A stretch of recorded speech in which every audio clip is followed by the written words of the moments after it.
Hi, and welcome to our 39th episode. And my name is Sufyan Youssef, and I'm in conversation with the Dean and Director of Six Cricket Academy, Mr. Karthik Jeshwanth. Welcome, sir. Morning. We've had great response from our last episode where parents emphasized on education in cricket. Sir, considering the cricketing season going ahead and also education for a lot of athletes, exams coming up, how do you like to address?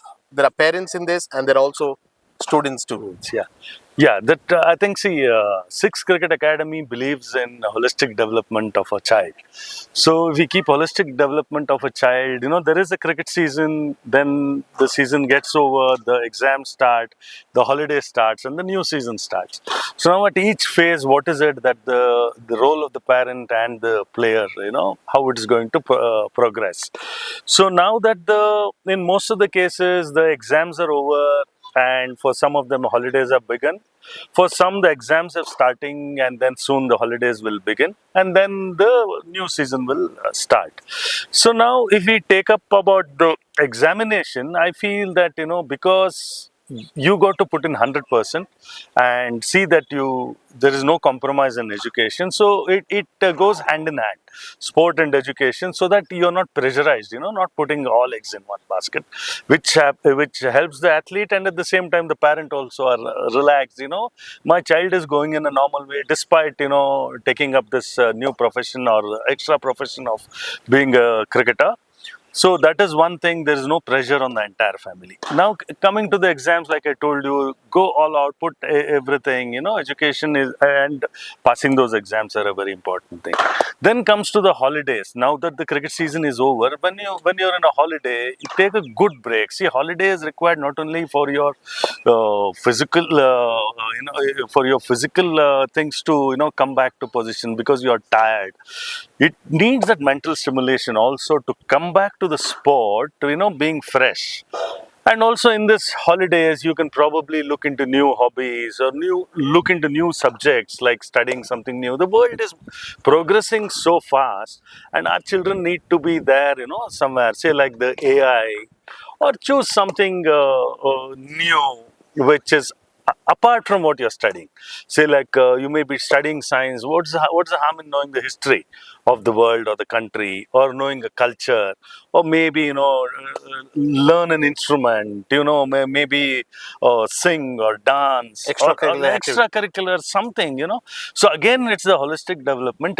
Indirectly, how it helps your sport is that you are getting to know so many things, and there is so much of learning in that process of picking up something new. Now let us look at the season going ahead.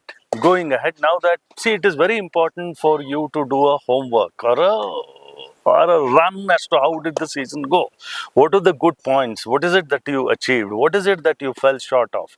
And accordingly address it and probably do a goal setting for the coming season, and that will I'm sure it will handhold you for the your planning becomes easy.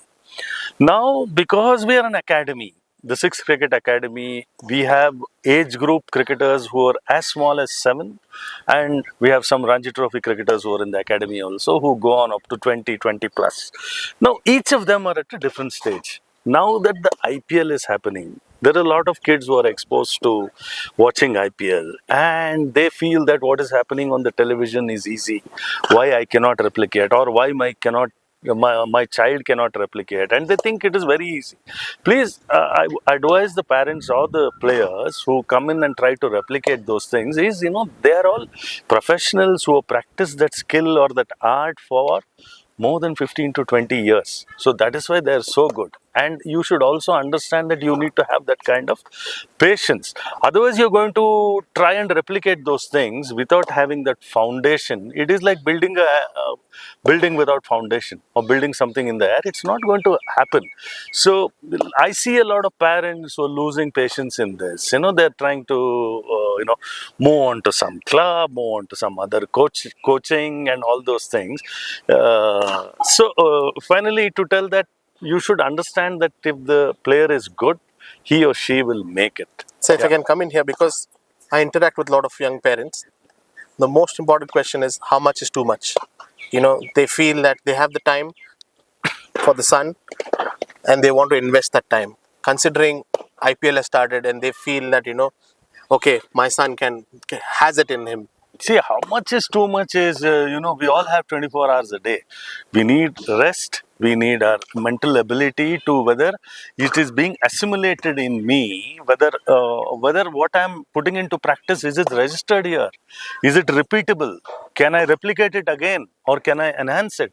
So I'll come to that because, see, that's why I started by saying that from in our academy, we have this age group from the smallest to the senior most. So, so the skill acquisition, skill learning goes in different parts. One is skill acquisition, one is skill development, one is skill progression, and one is skill adaptability. So now all these kids from the age of 7 to the senior most, I was telling, they all fall under different categories. Now parents, because of lack of patience, they think that they are looking at the highest thing, which most of them are at the base building stage, the foundation stage. So to be a little elaborate on what skill acquisition is, any sport, in this case cricket, batting, bowling, outswing, in swing, leg spin, googly, off spin, everything, wicket keeping, fielding, it's all a skill. So when we want to acquire those skills, we are looking at the basics. So at the young age, people are looking at those basics, and they try to consolidate, get good at it. I call that as the foundation stage. Then the next comes is the skill development stage. The same skill you're trying to develop, getting better, getting better. Then there is the next thing called as the skill progression. In that same skill, what you have done, to give an example of bowling an outswing or driving the ball. So let's say take the case of bowling an outswing. The player is really gotten nicely. Now, how do you progress that same skill? Now, maybe can I bowl from a different area? Use the crease and bowl at different speeds. Can I bowl? Can I add a variation in that outswing itself? So this is all skill progression. So that is comes at a much later level. Now, currently, what is happening is with the world, the senior most level people are facing, which our senior group is here, which they are practicing currently. So what their issue now is about red ball and white ball cricket. So red ball cricket is, we all know what the demands of that are and what the demands of white ball cricket is. But what is happening at this, which is new, is that last week you played a red ball tournament, next week, coming week, you're playing a white ball tournament. Now that adaptation of skills is becoming tougher and tougher for these kids. So they are at this stage.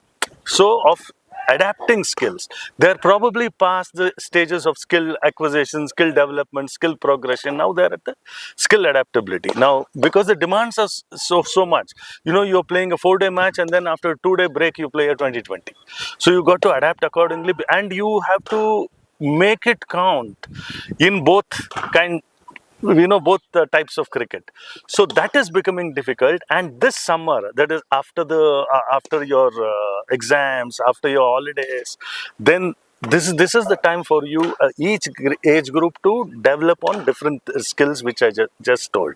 So advantage of really putting all what you have in this time of the year is, once the season starts, the pressures of the game come in. Now, the travel to school, the homework in school, attending school, you have to make time.